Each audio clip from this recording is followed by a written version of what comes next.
Bonjour à tous, nous nous trouvons où? Eh bien, au Mary Elizabeth Olympic Park, en plein milieu de Londres. Pourquoi faire? Pour visiter avec vous Frontier Expo 2017. Alors, vous connaissez peut-être le studio de développement Frontier Developments. C'est un studio indépendant qui développe des jeux comme Elite Dangerous, comme Planet Coaster, des jeux à forte communauté. Et puis, plus récemment, on l'a appris durant la Gamescom, Jurassic World Evolution. Alors, on a simplement vu une bande-annonce, un teaser de ce jeu-là. On attend d'en savoir beaucoup plus dans cet événement communautaire, le plus important pour ce studio indé. Donc on a une scène principale. Beaucoup d'annonces seront faites. Et regardez derrière moi, discretos, soyez un peu discret. On a Jack Horner qui est tout simplement un paléontologue de renommée internationale puisqu'il a collaboré avec Steven Spielberg sur toute la saga Jurassic Park et même sur Jurassic World. Si on a 2 minutes, on ira lui poser quelques questions. C'est parti, la visite commence.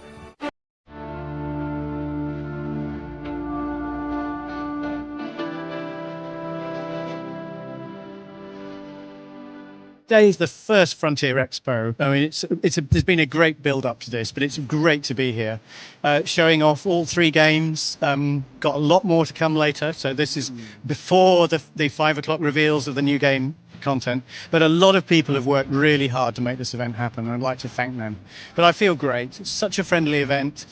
So many great things that we've shown and are showing. That, the talks, we've had 2 of the 3 talks, which were really good, really, really good. I'm looking forward to Jack Horner's talk later.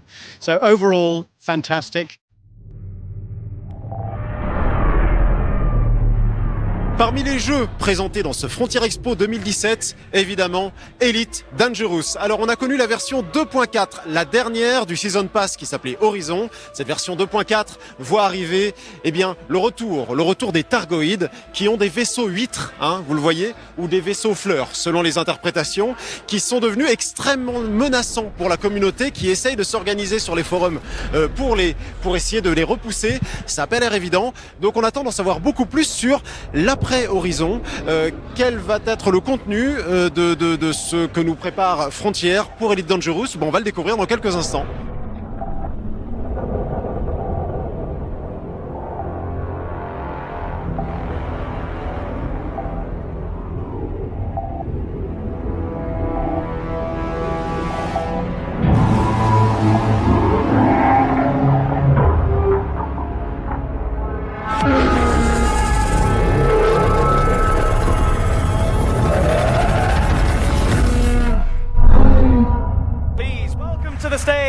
To talk about the future of Elite Dangerous, lead designer Sandro Samarco, game director Lawrence Oldham,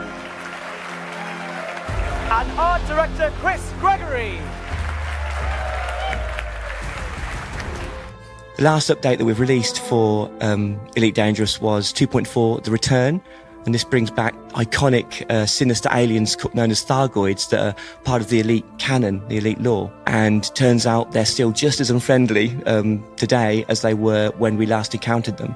So what players have started to really get into now is that this is the first time that they can take on the Thargoids, get into a fight with them, to see just how advanced the Thargoid technology is. So what we're here today at the Frontier Expo talking about is the future of Elite going into 2018. And we're really pleased that we're announcing a series of updates called the Beyond series of updates.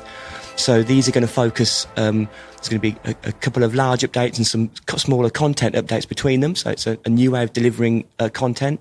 And it's going to be focusing on 3 core pillars for Elite Dangerous. So the first one is core gameplay. So one of the big things about the Beyond series of updates is we're going to take a look at some of the mechanics and features of Elite Dangerous, and we're going to improve them even more. So we're really looking forward to doing that. Secondly, we're going to be taking a look at the narrative. So story is always really strong in Elite, and there's a lot of it, and there's going to be a whole lot more with the Beyond series of updates. And then finally, we're looking at supporting features, so features that are going to support both the narrative and the core gameplay to improve the experience even more. So players can expect more ships, missions, modules, and the narrative continuing, and also some really major improvements to some core features in the game, such as exploration. We're going to make that sexier. We're going to give you more tools to play with. We're going to make it easier to find things, and also we're going to give you a lot more things to find.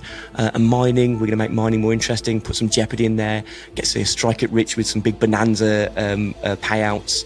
And obviously new content as part of the story with the continuing efforts to take on the Thargoids and look at another alien race that has already been in the game for a while called the Guardians, and see how these different story threads that players have been looking at individually are actually maybe part of a greater whole that is, the future of Elite Dangerous. The way that we've introduced the Thargoids is we've taken our time. We wanted to do it right. You only get to introduce an alien race once. I think that I'm so privileged to be working with such a talented team. They've done a really good job of making this alien race really feel different and challenging and interesting. And it's been a lot of fun seeing the reactions of people as they take them on and realise that they're maybe not quite as easy as people would expect. It's really cool watching the different ways which they've been taking on the Thargoids. They're trying out all different things because this is all brand new to them. So we've had players that have tried to take them on one-on-one, and that's been very difficult. And there's been a lot of people playing in groups. They very quickly realised that the Thargoids don't mess around. They mean business, and if you go in a group, there is a better chance that you'll be able to succeed. At any event where we get to meet the community is always brilliant, especially when it's face to face. You get a real kind of sense of the passion, and that's actually inspiring more than anything else. It's a real boost to our morale. It's like we're doing something right here. But also, absolutely, I really look forward, especially after our announcement later on, to having some deep dive talks with the community. And absolutely, it's exactly that, getting their feedback, listening to what they like, what they don't like, and in fact, going forward after the Expo, really hoping to engage the community more on the forums and social media as well. Really talk about what we're going to be doing a lot more in its earlier stages to get some feedback earlier on. So, as we've, this game's now it's about 3 years old. Every time we release an update, the feedback gets better and better and better. So we want to tap into that. We want to use that, right, and actually make improvements based on it. So it's very exciting times for Elite Dangerous still.